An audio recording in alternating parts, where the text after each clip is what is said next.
Hello दोस्तों, कैसे हैं आप सब। स्वागत है आप सभी का कॉमिक वर्ल्ड चैनल पर। तो चलिए दोस्तों, शुरू करते हैं राज कॉमिक्स में थ्रिल और सस्पेंस सीरीज की कॉमिक काल भैरव।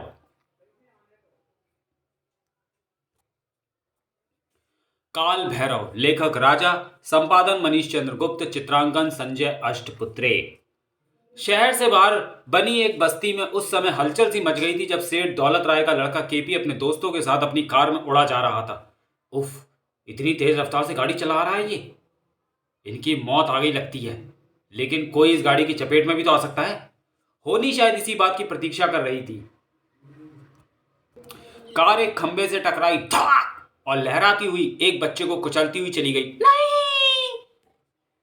लेकिन इससे पहले कि वह पांचों लोगों के गुस्से का शिकार होकर अपनी जान से हाथ धो बैठते, अचानक तभी वहां पर एक पुलिस की गाड़ी आकर रुकी और धाए धाए, मारो मारो, खबरदार, सब लोग इन्हें छोड़कर पीछे हट जाओ।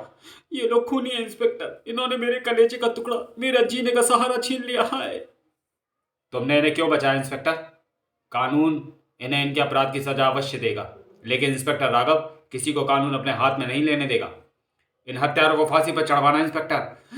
मेरे पास पति की मौत के बाद यही तो पूंजी बाकी बची थी, अब मैं इसके बिना कैसे जी पाऊंगी। आपका बच्चा तो अब जिंदा नहीं हो सकता, लेकिन मैं आपसे वादा करता हूं कि मैं इन्हें कड़ी से कड़ी सजा दिलवाऊंगा।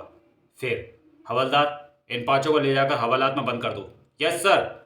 हवलदार दो सिपाहियों सहित उन पांचों को गिरफ्तार करके वहां से ले गया और इंस्पेक्टर आवश्यक कानूनी कार्रवाई में जुट गया। किंतु अगले दिन ही दौलतमंद सेठ के मुनीम ने उनकी जमानत करा ली। इंस्पेक्टर, तुम्हें पता होना चाहिए सेठ दौलत राय चुनाव लड़ने वाले, इतने बड़े नेता के बेटे को गिरफ्तार कर लिया तुमने। सेठ दौलत राय, बेटा केपी, तुम फिक्र मत करो, हम तुम पर आज भी नहीं आने देंगे, किंतु पहले जाकर उस औरत की खरीदो जिसके बच्चे की जान गई है, ताकि वह अदालत तक न जाए। जी पिताजी।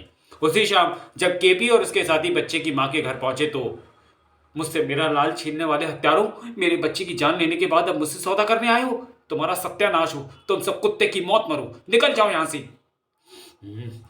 और किसी ने यह हरकत की होती तो मैं उसका खून पी जाता। सोच लो, मैं 50,000 और दे सकता हूं। मैं तुम पर और तुम्हारी दौलत पर थूकती हूं कमीने। केपी अपमान से भर उठा, लेकिन दूसरे क्षण, हरामजादी, तुझमें यह हिम्मत की केपी पर थूक दिया। खचाक! पलवरवादी व प्राणहीन होकर गिर पड़ी। अब क्या?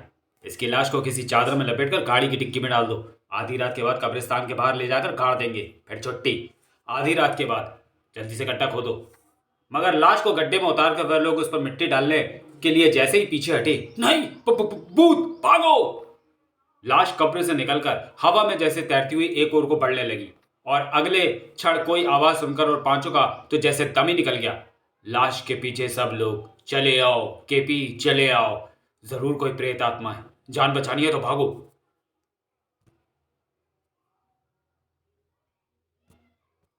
फिर उनके कदम स्वयं लाश के पीछे उठने लगे। कि हमें क्या हो गया है? हम अपनी मर्जी से नहीं जा सकते, हमें कोई अनजानी शक्ति वशीभूत करके कहीं खींचे ले जा रही है। और जहां पर पहुंचकर उनके कदम रुके। आश्चर्य में मत पड़ो बच्चों, काल भैरव की तांत्रिक शक्ति ही तुम्हें यहाँ पर खींच कर लाई है। सब लोग बैठ जाओ। अगर बुद्धि से काम लो तो ये तांत्रिक तुम्हारे लिए बहुत काम का साबित हो सकता है केपी। दूसरे ही क्षण, हम मुसीबत में फंस गए महाराज, हमें बचा लो। उठो केपी, काल भैरव तुम्हारी मदद करेगा। तुम इस लाश से छुटकारा पाना चाहते हो ना? केपी को देखकर उसके चारों साथियों ने भी उसका अनुसरण किया। यह मुसीबत तो लगभग हल हो चुकी है महाराज, पर असली मुसीबत हमारे लिए इंस्पेक्टर राघव बना हुआ है। अगर आपकी कृपा हो जाए तो मेरे डैडी चुनाव जीत सकते हैं। हम तुम्हारी सभी मुसीबतों को अपनी तांत्रिक शक्तियों से हल कर देंगे केपी, मगर बदले में हमें कम से कम 5 लाख रुपया चाहिए केपी। मुझे मंजूर है महाराज। बहुत अच्छे, अब देखो मैं इंस्पेक्टर राघव का कैसे सफाया करता हूँ। फिर तुम लोग अब जाओ। मगर ये लाश? उसकी चिंता छोड़ दो और जाकर मौज करो। वह पांचों गाड़ी की ओर बढ़ गए और गाड़ी स्टार्ट करके कब्रिस्तान से निकल गए। उनके जाने के बाद केपी और उसका बाप दौलत राय सोचेंगे कि उन्होंने 5 लाख में काल भैरव को खरीद लिया है, मगर वह क्या जाने कि काल भैरव दौलत राय के मंत्री पद संभालते ही उसे अपने इशारों पर नचाते हुए उसकी जगह पर अपनी हुकूमत चलाने के लिए उनकी मदद करने को तैयार हुआ है।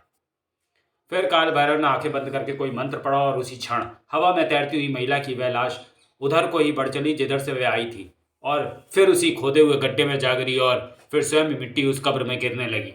उसी शाम इंस्पेक्टर राघव के बच्चे स्कूल से घर वापस आए तो, मम्मी खाना दो, बड़े जोरों की भूख लगी है। तुम जूते उतारो बच्चों, मैं खाना लगाती हूँ।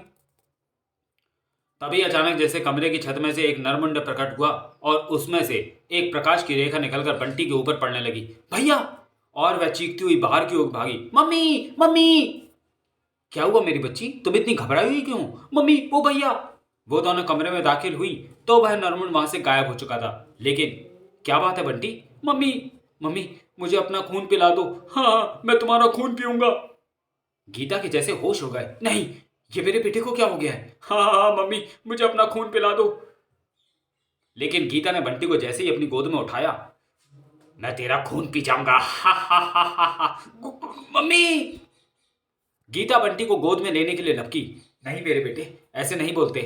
मैं तुझे अपने हाथों से खाना खिलाती हूँ। हाँ, तो खिलाओ ना खाना। और देखते ही देखते गीता लाश में बदल गई। तभी बंटी सोनिया की तरफ पलटा और वह तेजी से खिड़की की ओर भागी। लेकिन इससे पहले कि कोई कुछ समझ पाता, सोनिया का सिर दो सलाखों के बीच में से निकलता हुआ धड़ाक सलाखें पार कर गया और इसके साथ ही सोनिया की अंतिम दर्दनाक चीख गूंज उठी। आई! तभी बंटी भी पलटा और उसके मुंह से तेजी से खून की उल्टी हुई। वह भी तड़प तड़प कर मर गया। कुछ ही देर बाद जब इंस्पेक्टर राघव घर पहुंचा, बंटी, सोनिया, गीता, अरे भाई सब कहाँ हैं? देखो मैं तुम्हारे लिए क्या लाया। किंतु वहां का दर्दनाक दृश्य देखकर वह पथरा गया और फिर लहराकर वह गिर पड़ा। जब उसे होश आया वह रिश्तेदारों से घिरा हुआ था। ये क्या हो गया भैया? धीरज रखो राघव, होनी को कौन टाल सका है। फिर उन्होंने तीनों का अंतिम संस्कार कर दिया। और उसी रात, तब जबकि इंस्पेक्टर राघव अपने परिवार की मौत के गम में नदी किनारे बैठा था। खड़ा हो इंस्पेक्टर राघव, कूद कर नदी में, कूद पड़ नदी में, अब जीकर क्या करेगा? हाँ, मैं ऐसे ही करता हूँ। और सम्मान में बंधा राघव उफनती हुई नदी में कूद गया। और नदी की धारा के साथ बहता हुआ अगले दिन एक योगी के चरणों से टकरा कर रुका। हे शिव, ये क्या? ये मृत है, ये जिंदा? फिर योगी ने उसे नदी के बाहर निकालने का प्रयास करने लगा और शीघ्र ही योगी के प्रयासों से राघव को होश आ गया। उठो बस, कौन हो तुम? बताओ, मुझे क्यों बचा लिया आपने योगीवर? मर क्यों नहीं जाने दिया? कैसी कायरो जैसी बातें करते हो बेटा? मुझे बताओ अपनी मजबूरी, शायद काल शंकर तुम्हारे किसी काम आ सके। अच्छा योगीवर। फिर राघव काल शंकर को आप बीती बताने लगा। और इस तरह किसी दुष्ट तांत्रिक ने मेरा भरा पूरा परिवार नष्ट कर दिया। तुम अब सब मुझ पर छोड़ दो बस, मैं उस दुष्ट को उसकी करने की मजा चखाऊंगा। राघव योगी के चरणों में गिर पड़ा। मुझे स्वीकार है योगीवर। ठीक है वत्स, अब तुम आराम करो। काल शंकर देखेगा वह दुष्ट कौन है जिसे तुम्हारी पत्नी और मासूम बच्चों पर भी रहम ना आया। लेकिन तुम नदी के तट से दूर नहीं जाओगे, क्योंकि तुम्हारी जान के पीछे भी किसी दुष्ट तांत्रिक की छोड़ी हुई अमोघ शक्ति पड़ी हुई है। अच्छा योगीवर। राघव कुटी में ही एक और लेट गया और योगी कालशंकर ध्यान लगाकर बैठ गया। और योगी का ध्यान लगते ही जो दृश्य उसके मानस पटल पर उभरा, क्या इंस्पेक्टर राघव ही खत्म हो गया महाराज? अब तक उसकी लाश मछलियों का भोजन बन चुकी होगी दौलत राय। हमारे दुश्मन का तो वंश सही सफाया हो गया, अब केवल चुनाव जीतना बाकी है। वह भी हम जीतेंगे केपी, काल भैरव के होते तुम्हें चिंता करने की जरूरत नहीं है। आपका ही तो सहारा है बाबा।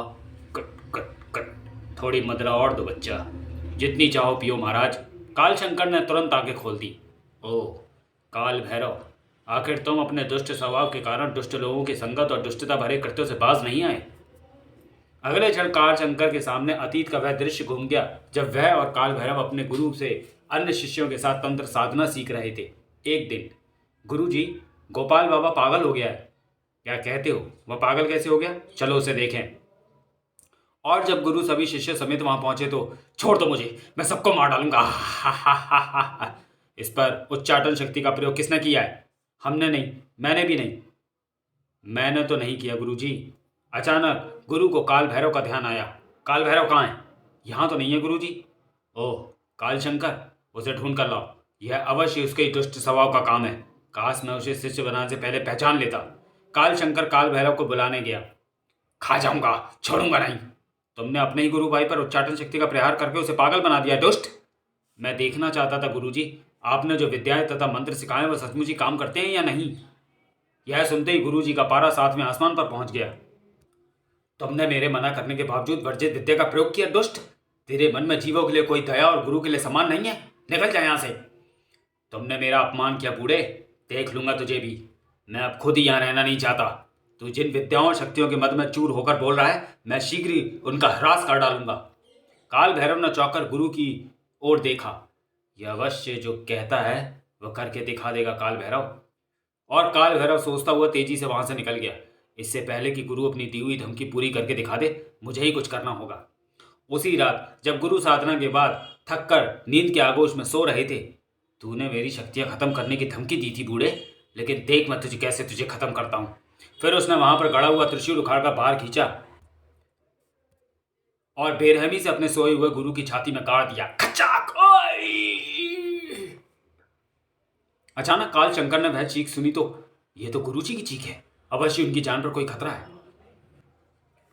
अगले क्षण में गुरु की सुध लेने के लिए उठकर भागा, लेकिन गुरुजी को क्या खतरा हो सकता है। मगर जैसे ही काल शंकर वहां पहुंचा, गुरुजी रुक जाओ काल भैरव, वह काल भैरव की ओर लपका, पर इससे पहले कि काल शंकर उसका पीछा करता, ओह गुरुजी अभी जीवित हैं। वह उसी क्षण गुरु के पास लौट आया और यह कैसे हो गया गुरुजी? दुष्ट ने अपनी दुष्टता का परिचय दे दिया शंकर। आपकी हालत ठीक नहीं है गुरुजी, आप अधिक मत बोलिए। नहीं शंकर, मेरा अंतिम समय आ गया है। तुम ये माला और कटार अपने पास रखो, इनके होते कोई भी तंत्र शक्ति कभी भी तुम्हारे सामने नहीं ठहर सकेगी। इसके साथ ही गुरु ने प्राण त्याग दिए। तब तक अन्य शिष्य भी वहां पहुंच चुके थे। गुरुजी, ओ गुरुजी नहीं रहे, गुरुजी, हाय गुरुजी। शीघ्र ही सबने मिलकर गुरु का अंतिम संस्कार कर दिया। गुरुजी की जलती हुई चिता की कसम काल भैरव, जिस दिन तू मुझे मिल गया वह तेरा अंतिम समय होगा। अतीत के साए से निकलते ही काल शंकर बड़बड़ाया, तेरे दुष्ट साथियों के साथ तेरा अंतिम समय निकट आ गया है काल भैरव। चुनावों में एक सप्ताह शेष रह गया था और केपी तथा उसके साथी रोज की तरह उस दिन भी चुनाव प्रचार में लगे हुए थे। वोटर भाइयों से अपील की जाती है कि अपने क्षेत्र तथा देश की भलाई के लिए अपना कीमती वोट लोकप्रिय उम्मीदवार दौलत राय को देकर सफल बनाएं। अचानक तभी पान चबाते हुए मुनीम ने केबी की ओर देखकर कुछ कहना चाहा तो ये तुमने क्या किया हरामजादे? मुनीम ने उत्तर देने के लिए मुंह खोला, लेकिन दूसरी बार फिर पुच, और केपी की आंखें अपमान से लाल उठी। ओह, तूने अपनी मौत को दावत दी है बास्टर्ड। इसके साथ ही उसने मुनीम को चलती गाड़ी से धक्का दे दिया। चल कमीने। नहीं! गिरते ही मुनीम की खोपड़ी सड़क से टकराकर तरबूज की भांति फट गई था। लेकिन मुनीम के परिणाम की परवाह किए बिना उनकी गाड़ी तेजी से वहां से निकल भागी। कुछ पल तड़पने के बाद मुनीम ने प्राण त्याग दिए। उधर कुटी में बैठे काल शंकर ने राघव को एक माला दी।